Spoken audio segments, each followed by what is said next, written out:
ਸੱਜਣੋ ਤੇ ਬੇਲੀਓ ਪੰਜਾਬੀ ਬੈਠਕ ਚੈਨਲ ਦੇ ਨਾਲ ਤਨਵੀਰ ਨਕਵੀ ਤੁਹਾਡੀ ਖਿਦਮਤ ਦੇ ਵਿੱਚ ਹਾਜ਼ਰ ਹੈ। ਅੱਜ ਤੁਹਾਡੇ ਸਾਹਮਣੇ ਮੀਆਂ ਸਾਹਿਬ ਦਾ ਇੱਕ ਸ਼ੇਰ ਤੇ ਉਹਦੀ ਤਸ਼ਰੀਹ ਪੇਸ਼ ਕਰਾਂਦੇ। ਅੱਜ ਦੇ ਮੇਰੇ ਇਸ ਕਲਿੱਪ ਦਾ ਉਨਵਾਨ ਹੈ ਪਾਣੀ। ਇੱਕ ਮੀਆਂ ਸਾਹਿਬ ਦਾ ਸ਼ੇਰ ਤੇ ਇੱਕ ਅਕਾਇਦ। ਸਾਡੇ ਮੁਲਕ ਦੇ ਵਿੱਚ ਰਮਜ਼ਾਨ ਦਾ ਬਰਕਤਾਂ ਵਾਲਾ ਮਹੀਨਾ ਸ਼ੁਰੂ ਹੈ। ਮੁਸਲਮਾਨ ਪ੍ਰੈਕਟੀਕਲ ਅਮਲੀ ਤੌਰ ਤੇ ਅੱਜ ਕੱਲ੍ਹ नेकी वाल रवां दवां ने।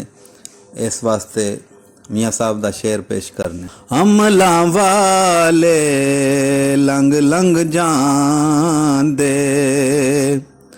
ते गाफल गोते खांदे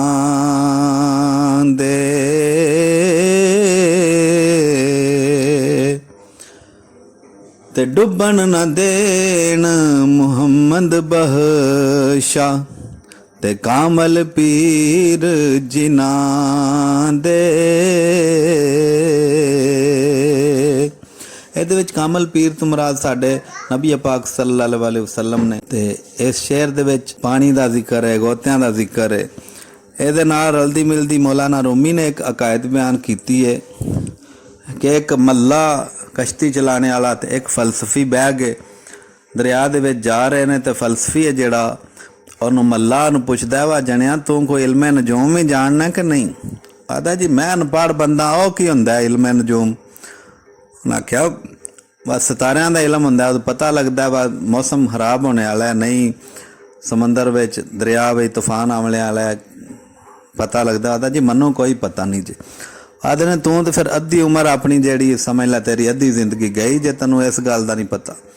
ਇੰਨੇ ਚਿਰ ਨੂੰ ਦਰਿਆ ਦੇ ਵਿੱਚ ਇੱਕ ਲਹਿਰ ਜੀ ਆਉਂਦੀ ਹੈ, ਕਸ਼ਤੀ ਭੌਂ ਭਵਾਟਣੀ ਵਿੱਚ ਭੰਵਰ ਵਿੱਚ ਪੈ ਜਾਂਦੀ ਹੈ। ਤੇ ਉਹ ਫਲਸਫੀ ਨੂੰ ਪੁੱਛਦਾ ਕਿ ਲਾਮਾ ਸਾਹਿਬ ਤੁਸੀਂ ਕੋਈ ਤਰਨਾ ਸ਼ਰਨਾ ਵੀ ਜਾਣਦੇ ਹੋ?